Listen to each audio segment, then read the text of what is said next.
And tonight's number is 4.5. Yes, indeed, America, it is true. The U.S. employment rate has dropped to 4.5%, the lowest since May 2007. However, hiring slowed substantially in March. President Trump's second full month in office, Americans only added 98,000 jobs, according to the Labor Department. But no need to despair because Trump thinks those numbers are botched. Yes, indeed, America. He thinks it's a botched cosmetic surgery job. Rich Webster, what do you think?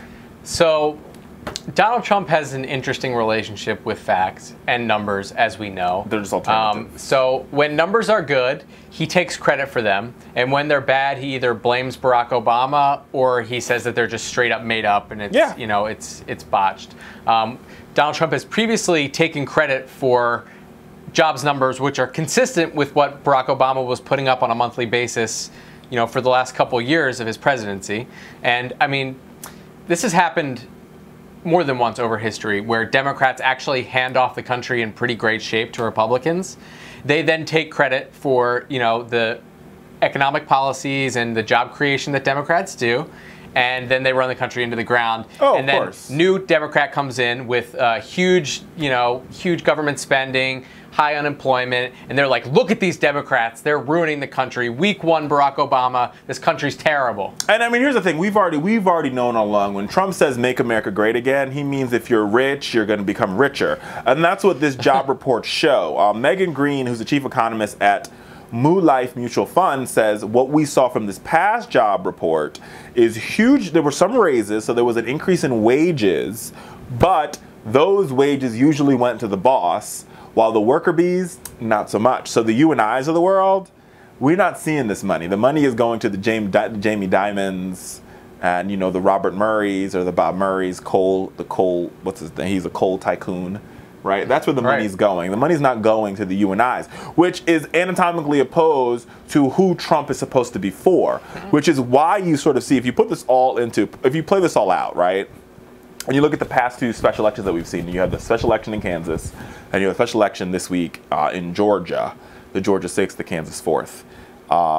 In both those cases, Republicans won the Kansas 4th, but Democrats came within like 3, 4, 7 points, right? That's a 20-point gain for Democrats. Which is insane. Which is insanity. Right, and then I think the same goes in the Georgia race, which is has been a Republican district for almost 20-some-odd years. You saw Democrats get 50, he had 49 and some change percent. That will go to a runoff. But the voters are saying, wait a minute, we voted to make America great again. And all of a sudden, wait a minute, I don't see the greatness. I mean, I'm still struggling. Life still sucks for me. And that's going to be Donald Trump's Achilles heel. He made all these big promises when he ran, but he has nobody in this White House that knows how to govern. He doesn't know how to govern. And he thinks he can just sign executive orders all the way through his presidency, and he just can't.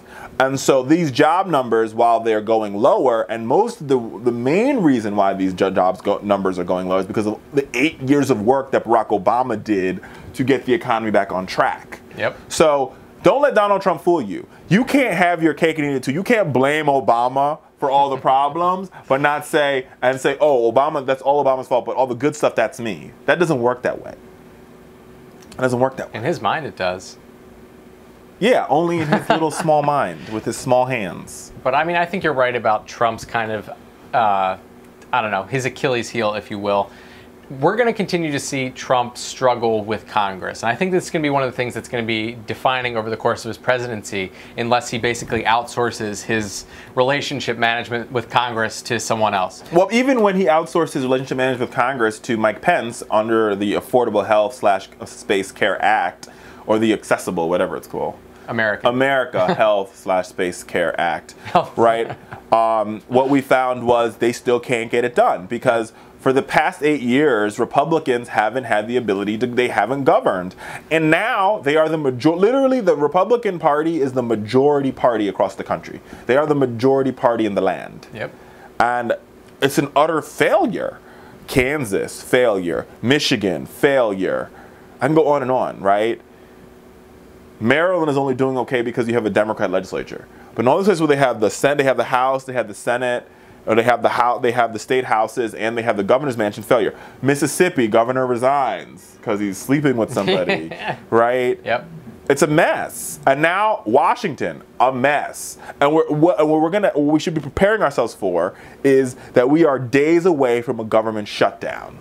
And this is going to be hilarious. This is going to be calamity when you have a Republican-controlled House, you have a Republican-controlled Senate, you have a Republican Supreme Court now, and you have a Republican White House, and still the government shuts down. I mean, there should be literally no excuse for that. None. But I think what we're going to see from Donald Trump, and this is kind of a prediction that I've been mulling over in the last couple of weeks, I think Donald Trump's presidency is going to be defined by his use of the executive branch. And I think he's going to try to really take the executive branch to an unparalleled level. He's done a lot of his most impactful work just working within the government agencies that he has some control over. Yeah. And I wouldn't be surprised if he spends his entire 4 years just directing those agencies to do whatever he's trying to do and just saying, I'm not going to deal with Congress. Yeah, and I mean, he has a lot of power to what we call the transfer of funds or reallocation of resources inside the particular divisions. But herein lies the problem.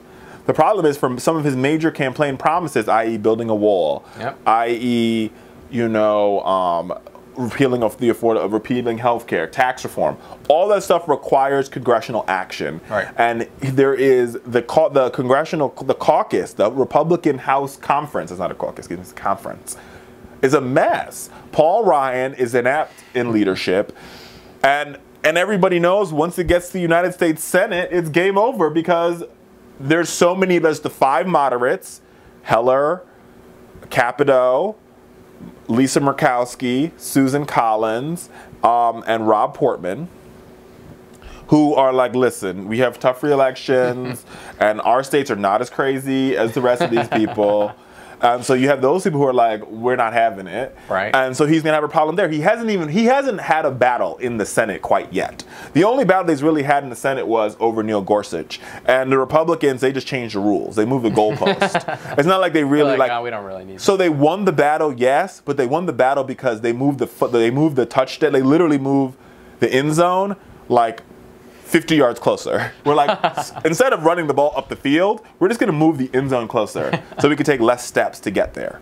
But they didn't really say, we're actually going to try to win in the current rules. We're just going to change the rules to win. And now Neil Gorsuch is on the court. We'll talk about it later on the show. But they haven't had a real battle where they can't change the rules. Yep.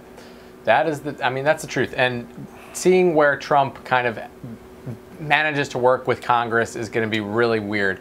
I don't see him succeeding, and this is long-term stuff, right? I mean, we talk about this all the time on the show. These small races all around the country that have inserted these kind of Tea Party candidates and these insane people now are coming to roost for the Republican Party. I mean, they were under the impression that anyone who is under our banner is a friend.